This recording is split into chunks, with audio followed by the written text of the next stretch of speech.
Este video fue posible gracias a El Transformador, a Mayu y especialmente a Ramón Pérez. Tú también puedes apoyar al proyecto a través de mi Ko-fi en la descripción. Muchísimas gracias. A día de hoy las microtransacciones son el pan de cada día.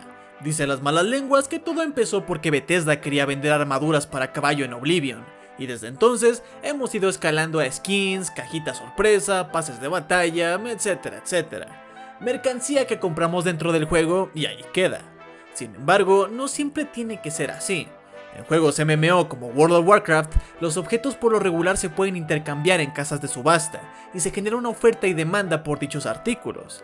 Tiene sentido, a final de cuentas los MMO son casi una segunda vida en la que siempre quieres tener el mejor equipamiento y estar a punto para la siguiente aventura. Pero en el caso que veremos hoy, digamos que fue una combinación de ambas filosofías. Hablamos de una economía que se fue formando desde el intercambio más simple e inocente de sombreros hasta llegar a puntos ridículos donde se mueven cientos de miles de dólares al día. Estoy hablando de Team Fortress 2, una economía de la que fui parte y que honestamente durante mucho tiempo fue mi única razón para abrir el juego. El comercio de objetos era tan divertido que básicamente era un juego en sí mismo, aunque poco a poco se fue corrompiendo a límites preocupantes y hasta podría decirse que es la razón por la que Valve ya no hace juegos. Acompáñeme a una economía basada en sartenes de $5,000 y sombreros en llamas que valen lo mismo que tu casa. Hablemos de la economía de Team Fortress 2. TF2 en sus inicios, por allá de 2007, era un juego bastante humilde. Un shooter en primera persona con clases que se destacaba por su estilo caricaturesco y por tener bastante carisma. Cada personaje estaba lleno de personalidad y habilidades únicas donde todos los jugadores tenían un papel en la partida para ganar. Era una época simple, entrabas, jugabas, ganabas o perdías y fin. Aunque Valve poco a poco empezó a hacer el juego más y más complejo.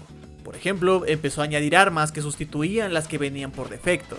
No eran simples reskins, eran armas únicas con ventajas y desventajas que usabas dependiendo de la situación, y se conseguían a través de un sistema de dropeo.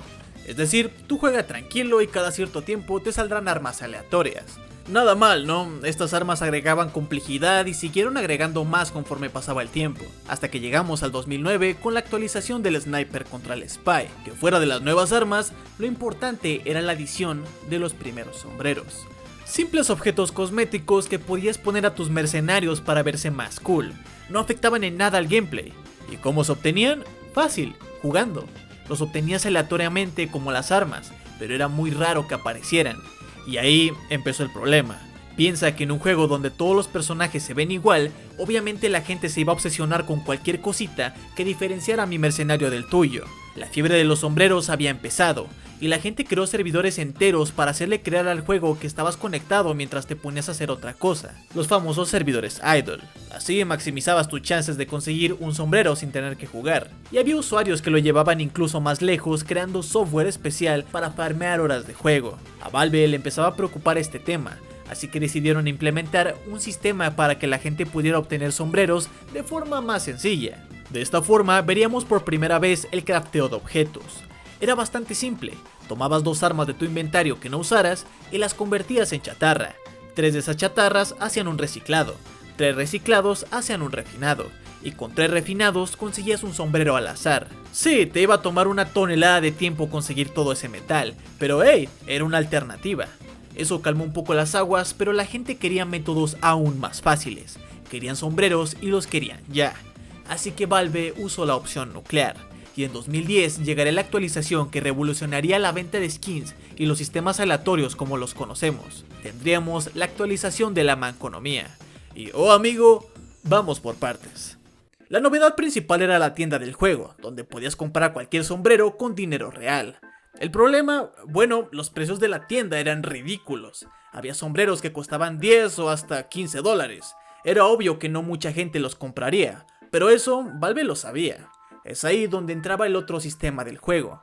Ahora no solo podías obtener armas jugando, sino también cajas, las cuales eran inútiles a menos que fueras a la tienda del juego y compraras llaves que costaban $2.50. Dentro de estas cajas podías obtener un sombrero o un arma aleatoria, pero el premio mayor y la razón de que se vendieran llaves como pan caliente eran los inusuales. Sombreros con una probabilidad de aparición del 1% que no solo venían con su nombre en letras moradas, sino que también tenían efectos especiales como llamas, corazones o electricidad. Y bueno, metemos a un objeto rarísimo y a una comunidad hambrienta por verse más cool que los demás, y voilà. Tenemos un modelo de negocio que generaba millones haciendo el mínimo esfuerzo. No sé lo suficiente como para decir que TF2 fue el primer juego en usar el modelo de cajitas, pero les puedo garantizar que fue de los primeros casos exitosos. No por nada, ahora vivimos infestados de juegos gacha. Pero contrario a estos bonitos juegos de monas chinas, TF2 tenía algo que al menos te hacía sentir que no tirabas el dinero a la basura. Es hora de hablar del trading, porque junto a todas estas novedades también tuvimos el primer sistema de intercambio y era tan simple como suena. ¿Tienes un sombrero que me gusta? Va, te lo cambio por este otro. Sencillito. Los jugadores solo intercambiaban en base a qué tanto les gustaba un objeto y con eso bastaba, aunque de fondo había un problema. Era obvio que habían objetos que valían más que otros, como los inusuales o los objetos limitados, pero nadie sabía con certeza qué hacer respecto a los precios. Necesitaban organización, y fue así que la economía dio sus primeros pasos. En primer lugar, determinaron una moneda estándar, la llave. Era la opción obvia, tenía un precio fijo, estaba al alcance de todos y tenía utilidad dentro del juego. Pero $2 es demasiado, necesitamos una moneda que valga menos para los intercambios más pequeños. Entonces usaron los metales, la chatarra era el valor más pequeño, el reciclado estaba por arriba y el más alto era el refinado. Ok, ¿y si necesitamos hacer un intercambio que involucre mucho dinero? Bueno, entonces usamos objetos muy limitados como moneda. Por ejemplo, los audífonos promocionales que recibías si jugabas en una Mac por tiempo limitado. Con eso teníamos una economía estable que giraba alrededor de las llaves. Las llaves tienen un valor en refinados que variaba dependiendo de la oferta y la demanda que hubiera. Para que se den una idea, en sus inicios una llave valía entre 3 o 4 refinados, pero en su punto más alto llegó a valer hasta 60. La gente se empezó a tomar todo esto en serio. En los foros se discutía el precio de los objetos y en el juego se empezaron a crear los servidores como Trade Plaza, lugares de reunión donde los jugadores ofertaban sus artículos y podían llegar a un acuerdo de intercambio. Personalmente viví esta época, e hice muchos amigos intentando regatear precios, discutiendo en los chats de voz y tratando de cazar gente desesperada para obtener ganancias. Pura mentalidad de tiburón. Era un ecosistema muy divertido y la cosa cada vez se ponía mejor. Irían apareciendo sitios como backpack.tf, un sitio donde se discutían y votaban los precios de los objetos y que sería la referencia que la mayoría usaríamos. Sitios como TF2 Outpost permitirían hacer anuncios clasificados de intercambios, lo cual agilizaba procesos y te ayudaba a encontrar objetos muy específicos. La economía prosperaría aún más cuando Valve anunció el Marketplace, un lugar donde podías ofertar tus objetos de cualquier juego por un precio real, y después usar ese dinero para comprar juegos de Steam. Y por supuesto, esto abriría las puertas a que gente empezara a hacer tratos reales, de forma un poco ilegal. Pero todo esto era un juego en sí mismo, y ser un comerciante de objetos se convirtió en una subcultura dentro del juego.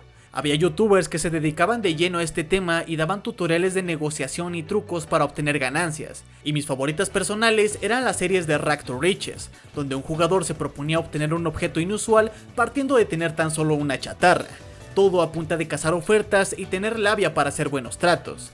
Todo esto prosperaba más que nada porque realmente sentías que no quemabas tu dinero.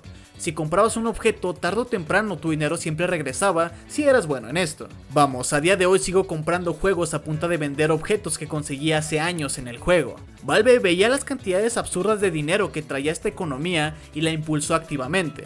En un principio solo dio más seguridad para evitar estafas, pero más que nada añadió objetos como loco.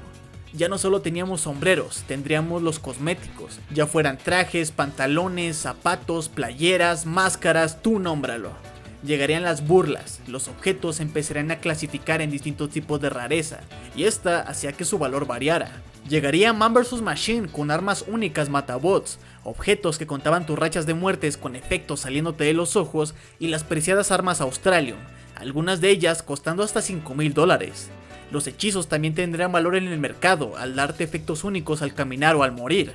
La actualización Gunmetal traería los contratos y con estos skins para armas y calidades para cada una. Las burlas ahora también podían ser inusuales y tener efectos, y con ellas, ¿por qué no?, las armas también. A medida que el juego se iba actualizando, Valve iba prefiriendo meter más y más objetos para personalizar a tu personaje y menos actualizaciones que cambiaran al juego como tal. Por supuesto, eso se debía a problemas que la empresa tenía con la comunidad, pero innegablemente donde más se sacaba dinero fácil era en vender objetos que, las más de las veces, ellos ni siquiera creaban, sino que eran parte de la comunidad. Aunque bueno, eso afectaba a los jugadores que se dedicaban al Team Fortress de forma casual, la gente que solo esperaba contenido nuevo. Para los traders, bueno, a ellos solo les importaba el lado económico de todo este asunto, y eso no los libraba de tener sus propios problemas. Como vieron, la economía del juego poco a poco se hizo más y más compleja, casi hasta podríamos compararla con la de la vida real. Ya saben, con comienzos humildes a base del trueque, hasta evolucionar a tener su propia moneda y mercado. Y como cualquier economía, había alzas y bajas, así como momentos de depresión que nos afectaban a todos. Por ejemplo, por allá de 2014, Valve agregaría por primera vez las burlas inusuales. Sin embargo, eran tan pocas y tan limitadas que el mercado se volvió loco, con gente pagando cantidades ridículas de llaves solo por tener una burla. Pero a medida que Valve fue añadiendo más y más e introdujo al juego un objeto que inusualizaba las burlas, bueno, los precios colapsaron y la gente se quedó atorada con burlas que virtualmente ahora no valían nada. Ahí les va otro más intenso. Por allá de 2019, Valve, en un error gigantesco, agregó un bug en el que las probabilidades de obtener un objeto inusual pasaban de ser 1% a 100% en algunas cajas, y de la noche a la mañana, miles de jugadores empezaron a abrir cajas como locos y a inundar el mercado de sombreros inusuales. Algunos se limitaban a tener una colección de sombreros que los hacían ver fabulosos, pero los más listos vendieron sus sombreros lo más rápido que pudieron para obtener ganancias antes de que Valve pudiera parchar el juego. La consecuencia fue un parón económico gigantesco que trajo inseguridad a todos los jugadores, donde los más perjudicados fueron los dueños de páginas grandes donde podías vender objetos automáticamente. Uno incluso más reciente fue relacionado a un comando del juego llamado Quick Switch, el cual, digamos que te permitía abrir un mini inventario en el que podías equiparte objetos sin tener que pausar el juego, pero servía más que nada para empalmar ciertos objetos que el juego restringía normalmente. Esto técnicamente era un bug, pero llevaba tanto tiempo en el juego que a la gente no le importaba. Es más, muchos objetos valían más justamente porque se podía usar este comando para hacer combinaciones chistosas. Pero como técnicamente es un bug, lo acabaron reparando, lo que causó que muchos objetos perdieran su valor de forma alarmante porque ya no se podían hacer estas combinaciones. Tanto así que Valve tuvo que reintroducir el bug para no afectar más a la comunidad. Y aun con todo esto, la economía absorbió todos estos golpes muy bien. En general, no hubo efectos a largo plazo, siendo prueba de lo bien estructurado que estaba este lado del juego, pero a su vez, siendo una prueba de que para algunos jugadores, el ganar dinero se estaba haciendo más importante que el juego en sí. A medida que los intercambios se hacían más serios, la comunidad también lo hacía, y se encontraban formas nuevas de maximizar ganancias. ¿Recuerdan que les hablé de los servers de intercambio? Bueno, hoy en día esos lugares aún existen, pero ahora casi siempre están inundados de gente rica que hace intercambios complejos que involucran cientos de dólares. Para el intercambio de bajo nivel, ahora hay bots que venden y compran objetos a precios fijos. El componente humano simplemente va desapareciendo. De hecho, este tema de los bots es tan común que ya es sencillísimo para cualquiera conseguir uno y empezar a hacer ganancias sin tener que estar pendiente a la PC. Sí, básicamente llegamos a un punto de revolución industrial en todo este tema. Hasta da para un análisis antropológico y toda la cosa. Ojalá fuera antropólogo y no youtuber.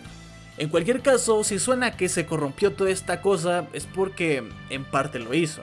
Aparte de todo este tema de los bots, los sitios de apuestas explotaron en popularidad y básicamente estabas confiando tus preciados objetos a sitios externos de los cuales no tenías ni idea si estaban arreglados. Era como un casino normal, solo que peor porque esto estaba incluso menos regulado. De hecho, hubo un escándalo muy fuerte sobre uno de estos sitios, aunque eso va más para la comunidad de Counter-Strike y ya hablaremos de eso en otro video. En fin, a pesar de que todo el tema del trade se ha hecho algo aburrido si no tienes un buen capital, lo cierto es que a día de hoy sigue siendo estable, y aunque se sigue moviendo bastante dinero, no es un tema insufrible como digamos los NFT, sigue teniendo su gracia valorar objetos por su rareza en el juego, ya sea por ser de edición limitada, obtenidos por bugs, por los efectos que tiene, e incluso, ¿por qué no?, hasta por su número de fabricación. ¿Quién no quiere una escopeta con el número chistoso? Es más, diría que es hasta positivo para los jugadores más casuales, ya que ellos ahora tienen acceso a skins muy bonitas y aprenden lo básico del tradeo. Si lo único que te interesa es que tus mercenarios se vean decentes, la inversión suele ser de centavos básicamente. Sé que hay otros juegos con economías mucho más complejas que las de TF2. Dios me libre si algún día me pongo a investigar sobre EVE Online. Pero a día de hoy, la de este juego sigue teniendo su encanto a pesar de todo, y aunque no dudo que hay muchas personas que iban de vender inusuales, y créanme, las hay, yo siento que se ha mantenido de cierta forma el componente más inocente de todo esto. Y si les interesa ver más sobre el fascinante mundo del trade, les recomiendo canales como Virtual Economist o hasta los videos viejos de PyroJoe. Sé que es un tema algo extraño y tal vez un poco alienígena para aquellos que no estén tan familiarizados con este juego, pero hey, no saben cuántos años llevo queriendo hablar sobre economía de juegos. Es un tema fascinante del que solo puedo raspar un poco. En fin, eso fue todo por mi parte. Recuerden seguirme en Twitter, darle a like o suscribirse. Cualquier cosa me ayuda como no tienen idea. Pueden apoyarme en Ko-fi para que pueda seguir subiendo contenido así de seguido. Cualquier patrocinio será nombrado en los videos, y a partir de $5 pueden pedirme hablar de un tema a su preferencia. Todo opcional, ya saben que solo viendo estos videos me apoyan muchísimo. Yo soy Rando y nos veremos en el próximo video.